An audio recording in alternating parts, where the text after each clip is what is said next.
You're walking through a medieval city. Maybe you argued with a merchant. Maybe someone just accused you of something and the guards believed them instead of you.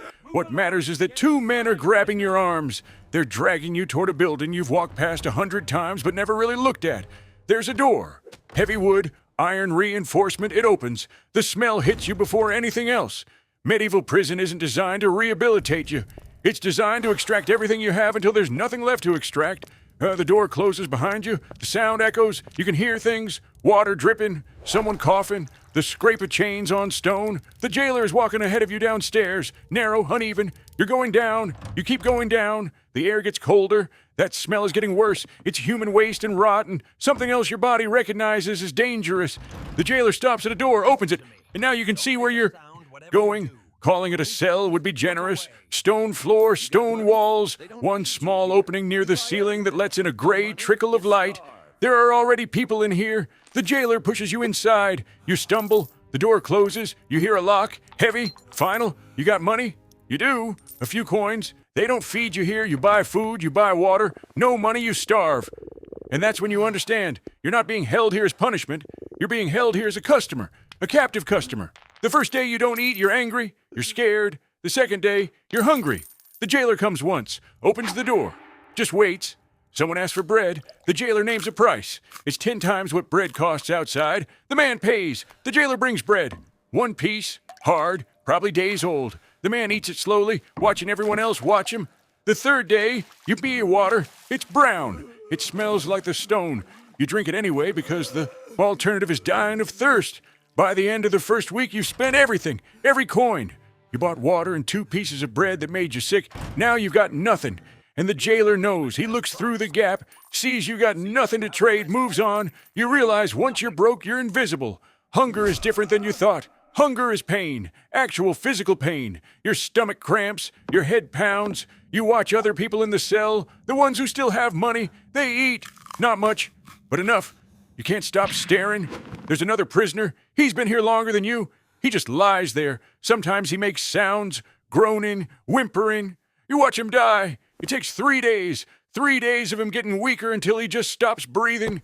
The jailer looks annoyed, not sad, not guilty, annoyed, because bodies don't pay. 2 men drag the corpse out. That night you realize you're lying in the spot where that man died, because it's the only spot with space. You're too tired to move. Winter comes. You know it's winter because the stone gets colder, cold in a way that settles in your bones. You're shivering constantly. You curl up trying to preserve heat, but the wall is stone, and stone is cold, and you're too tired to move. Other prisoners huddle together, sharing body heat. You try to join them. They push you away. You smell worse. The darkness is worse than the cold. It's dark enough that you can't see faces, can't see the walls clearly, can't see your own hands.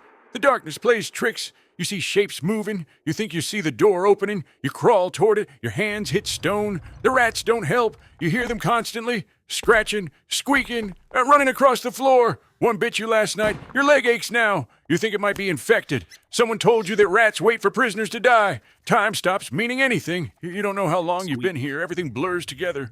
Into cold and hunger and darkness. Nobody comes for you. You thought someone would come, family, friends. Nobody comes. Maybe nobody knows you're here. The jailer still comes by sometimes, less often now. He looks through the gap, sees you got nothing, moves on. You hear stories, whispered by other prisoners, about the oubliettes, vertical shafts cut into the earth. You get dropped in. The opening is sealed. Some prisoners say there are people down there who've been forgotten for years, waiting in holes that nobody remembers exist. You think about those holes, and you realize, lying here on this stone floor, you're already in one. You've already been forgotten. Your body's failing. You can't stand up anymore without your legs shaking. When you try to walk, your vision goes dark. Your teeth are loose. You discovered this when you touched your gums. You've got scurvy or something.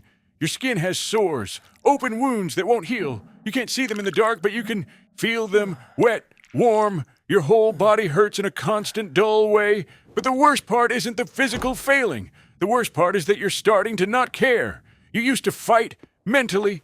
You told yourself you'd survive. Now you don't make plans. You don't think about the future. The future is an hour from now, maybe 2. That's as far as your mind can reach. Everything beyond that is fog. You're forgetting things. Your own name feels distant. Where you're from, it's all fading.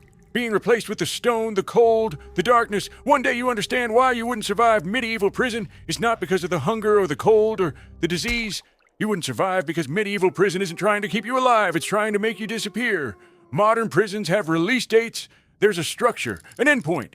Medieval prison has none of that. You're here until someone pays, or you're here until you die, and then you're carried out and dropped somewhere and forgotten. You're lying on the stone. The gray light from the gap is the same as always.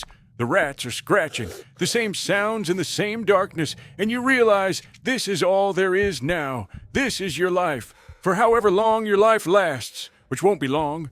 You always thought survival was about endurance, about toughness, but you can't endure this, because this isn't a test of endurance. This is a process of erasure. You're being unmade, piece by piece, until there's nothing left but a body on stone in darkness. The jailer comes by one last time, looks through the gap. You're lying there. You can't move anymore. He sees that you're done, and he doesn't do anything. He just marks something on a sheet, removing you from his inventory, and moves on. You lie there in the darkness, the cold stone under you, the sound of rats getting closer. You don't survive it. You just stop existing. The gray light from the gap fades, or maybe your eyes are closing. Everything is cold, everything is dark, everything is stone, and then everything is nothing. That's why you wouldn't survive a medieval prison. Not because you're weak, but because medieval prison isn't designed for survival. It's designed for disappearance.